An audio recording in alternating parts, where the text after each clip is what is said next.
Some breaking news here on CBS Sports HQ and some sad news to pass along from the world of golf. Lee Elder, the first African American to play in the Masters tournament back in 1975, passing away on Sunday night.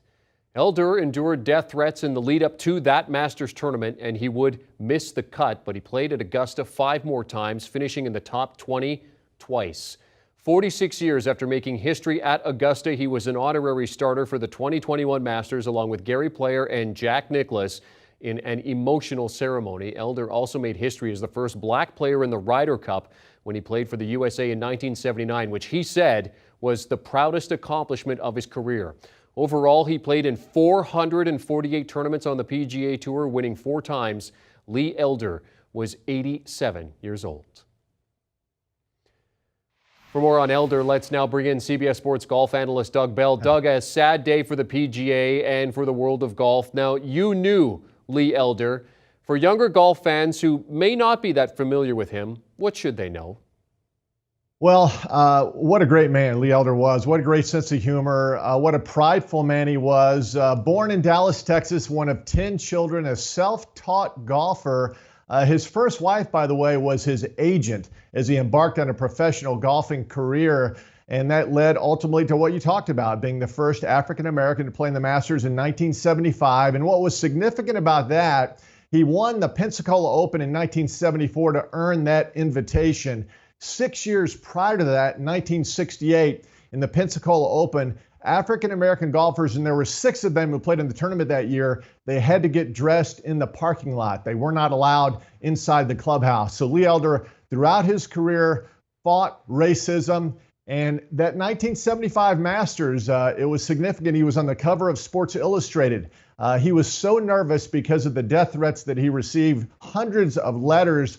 He rented 2 houses in Augusta, Georgia, and every day after the practice rounds and after the first 2 rounds, he would miss the cut that year. He would drive to a different house because he didn't want anybody following him to those houses. So he was under a great deal of pressure. That tee shot, by the way, in 1975, when he stood in the first tee, the caddies at the time were all African American. They came out to watch this significant moment. The waiters and waitresses inside the Augusta National Clubhouse came out to watch something they thought they would never see, an African-American teeing off at the Masters in 1975. Can you imagine if social media were a part of that back then? As it was, he was just on the cover of Sports Illustrated. It made headlines around the world in newspapers. But through the years, this was a decorated golfer. As you mentioned, he played on the Ryder Cup team. He won 4 times on the PGA Tour. He won 8 times on PGA Tour Champions.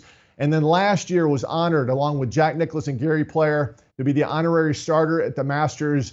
That was a poignant moment in his life, Lee Elder. He broke down and cried when Augusta National invited him a year prior. This was a significant moment as we look at these pictures. In poor health then, but he was there. This is a man who's not only a significant point of reference in golf history and sports history, but American history. The great Lee Elder, as we remember his incredible life today. Yeah, as you mentioned, Doug, a trailblazer in and outside of the sport. In terms of golf, I mean, a trailblazer for the likes of Tiger Woods and those who have come since. How did he help open up the sport for them? Well, you go back, and I think his career and that of Charlie Sifford and others, a huge light was shed on their significance when Tiger Woods took the reins and started winning and started dominating the game of golf. And early in Tiger's career, really thanks to his father as well, they were historians of the game. And they knew what Lee Elder and Charlie Sifford and others brought to the arena. They knew how difficult it was for them.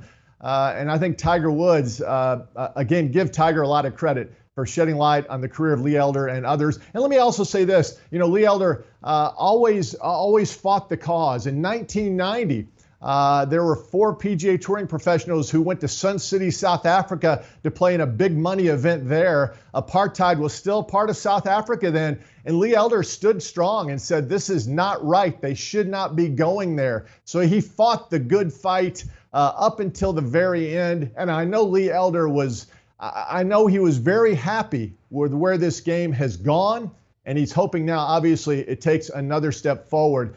A significant figure in not only golf, but sports history, Lee Elder. And Doug, you mentioned he got his tour card in 1968, and I mean the highlight of that rookie year, I mean he took Jack Nicklaus to 5 playoff holes in one of those tournaments in his rookie year, the American Golf Classic. I mean, this was a guy who could swing a pretty good club too, couldn't he?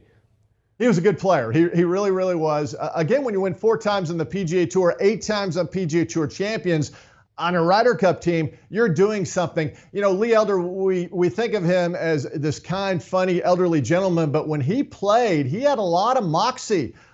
This guy played with a chip on his shoulder, and he could really golf his golf ball. I mean, he was a guy known as a really good ball striker. When you put an iron in his hand, he was going to hit it right in those grooves. So Lee Elder, again, his peers knew what a good player he was. And when he won in Pensacola to earn that invitation to the Masters, he beat Peter Oosterhuis in a playoff. And the great Peter Oosterhuis later became a phenomenal announcer on CBS Sports. So a lot of history when you go back through the years and look at what Lee Elder accomplished and his colorful career. Doug, as mentioned off the top, you're someone who knew him. What's your favorite memory of him? Well, he always came to Birmingham to play in the PGA Tour Champions event here. This is my home, Birmingham, Alabama, which again is a significant city in history. Lee used to love coming here, and he would always come to my golf course and play a practice round before he would go out to Greystone. I was lucky enough to play with him one day. He had diabetes, so he wore a patch over his left eye the entire round, which I thought, how can this guy play golf? He shot a 270 in that round, never seen my golf course, never took the patch off, was constantly asking me, what do you think the yardage is, Doug? And I would tell him he'd hit a great shot. And the best part about that, Jeremy, he not only played a great round of golf, but he told even better stories for 4.5 hours. At the end of the day, I felt like, you know what? Lee Elder's a really good friend of mine. It was the first time we'd ever met. I've interviewed him many times since then, but it's a day I will never, ever forget. Spending an afternoon on the links with the one and only Lee Elder. Great stuff, Doug. CBS Sports analyst Doug Bell joining us to remember Lee Elder, a trailblazing golfer who passed away on Sunday night, the very first African-American to play in the Masters and participate in the Ryder Cup. Lee Elder passing away at the age of 87. CBS Sports HQ. We'll be right back.